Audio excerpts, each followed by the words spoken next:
दोस्तों नमो बुद्धाय, क्रांतिकारी जय भीम। दोस्तों महान अशोक सम्राट जो कि अखंड भारत के राजा थे, उन्होंने कलिंग की युद्ध जीतने के बाद बुद्धिज्म धर्म अपनाया था और बुद्धिज्म धर्म अपनाने के बाद उन्होंने 84,000 स्तूपों का निर्माण किया। उनमें से कुछ स्तूप हमें देखने को मिले और कुछ स्तूप आज भी जमीन में दफन है और कई सारे स्तूपों को ध्वस्त भी किया गया, जैसे कि सांची का स्तूप सोने की खोज में वो स्तूप को भी तोड़ा गया था। परंतु कहीं ना कहीं ऐसी काफ़ी सारी जगह है आज भी बुद्धिज़्म को छुपाया जा रहा है। दोस्तों नागपुर से लगभग 70 किलोमीटर की दूरी पर एक पौनी शहर है और पौनी शहर को कहा जाता है कि एक समय महान अशोक सम्राट का वहाँ पे मीटिंग करने का स्थान था। मीटिंग मीन्स जो भी राजनीति का उनका जो काम होता था तो वहाँ पे मीटिंग होती थी और साथ ही साथ उन्होंने पौनी में एक बुद्ध स्तूप भी बनाया था। तो उसी की खोज के लिए मैं नागपुर से लगभग 70 किलोमीटर की दूरी पर वो चीज़ देखने गया। देखने के बाद दोस्तों वहाँ पे मैंने जो चीज़ देखा, सच में बताओ दोस्तों, मेरे आंखों पे यकीन नहीं हुआ। दोस्तों जब मैं वहाँ पे पहुँचा तो पहुँचने के पहले मेरे को वहाँ पे 86 फुट ऊंची तथागत भगवान गौतम बुद्ध की प्रतिमा दिखी, जो कि देखने में काफ़ी सुंदर और काफ़ी आकर्षित थी।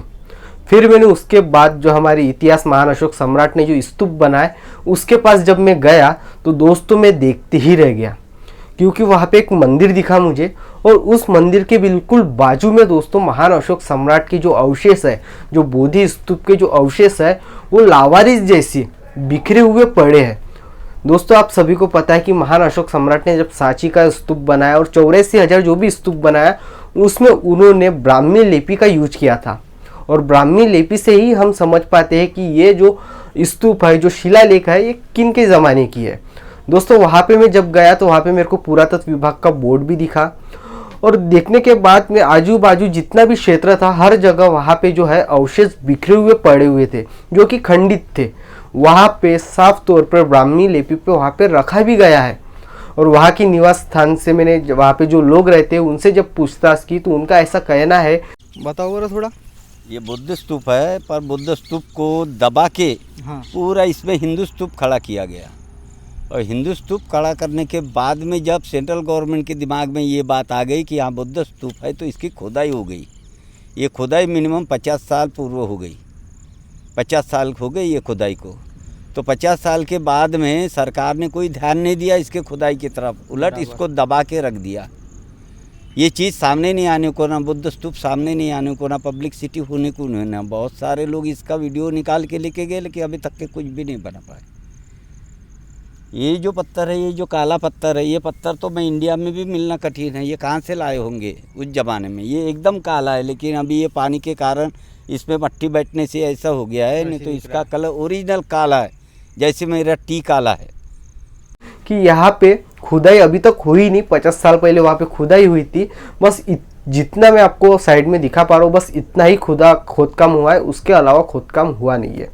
और जो मंदिर हम बाजू में आप देख पा रहे हो, तो ये जो मंदिर है दोस्तों ब्रिटिश शासन इनके काल का मंदिर है और आज भी उसको इतना सहज के रखा गया है, वहाँ पे पूरा मेंटेनेंस हुआ है। और जो महान अशोक सम्राट इनके कालीन के जो अवशेष है वो आज भी लावारिस जैसी वहाँ पे पड़े हैं।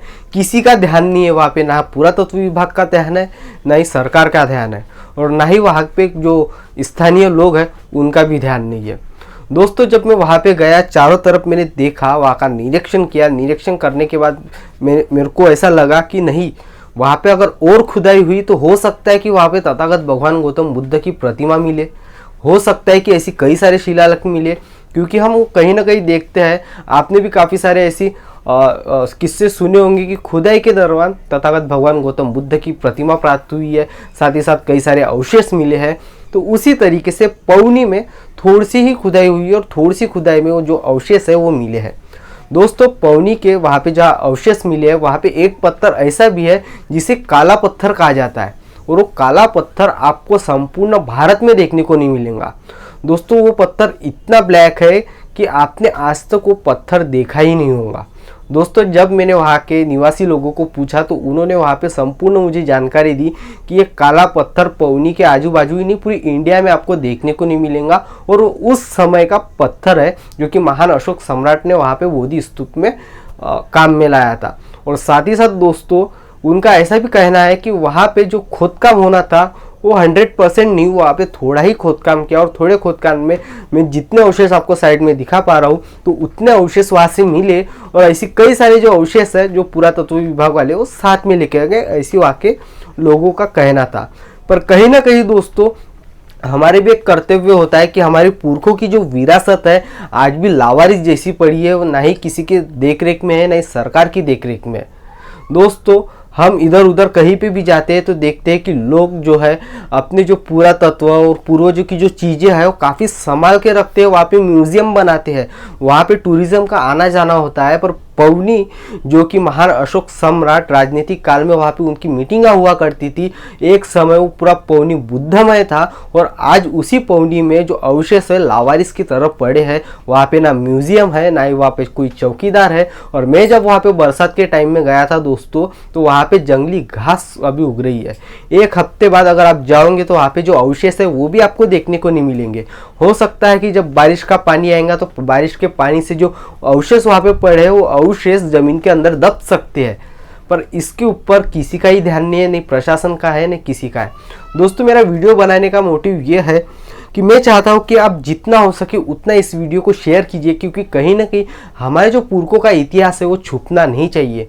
वहाँ पे दोस्तों मंदिर बनाया गया है तो हो सकता है हम किसी के आस्था को ठेस नहीं पहुँचाते, मानते हैं कि वो मंदिर ब्रिटिश काल का है, पर हो सकता है कि वो मंदिर के नीचे भी एक बोधि स्तूप हो सकता है और तथागत भगवान गौतम बुद्ध की प्रतिमा वहाँ से भी हमें प्राप्त हो सकती है।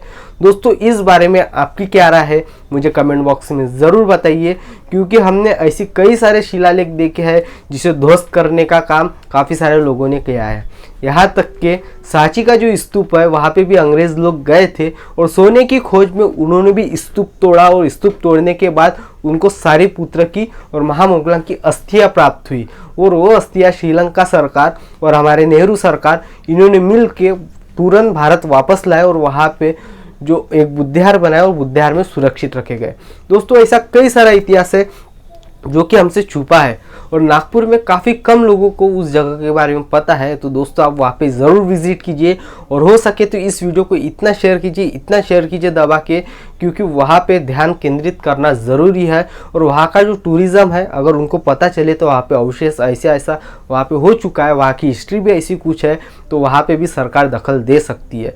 वहाँ पे बोर्ड लगाने से कुछ नहीं होता दोस्तों, वहाँ पे पुरातत्व वाले नंबरिंग करके रखे वो करने से कुछ नहीं होता है दोस्तों, पर हमारे करने से बहुत कुछ हो सकता है, क्योंकि एक बंदे के आवाज़ उठाने से कुछ नहीं होगा। अगर सारा समाज एक साथ खड़ा हो तो एक हिम्मत पैदा होती है और वो चीज़ को कोई रोक नहीं पाता।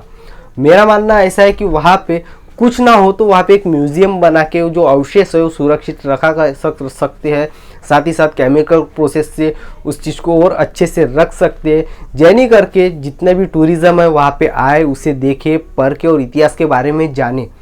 दोस्तों इस बारे में क्या राय है आपकी मुझे कमेंट बॉक्स में ज़रूर बताइए। मिलते हैं हमारे नेक्स्ट वीडियो में, तब तक के लिए आप सभी को नमो बुद्धाय और क्रांतिकारी जय भीम।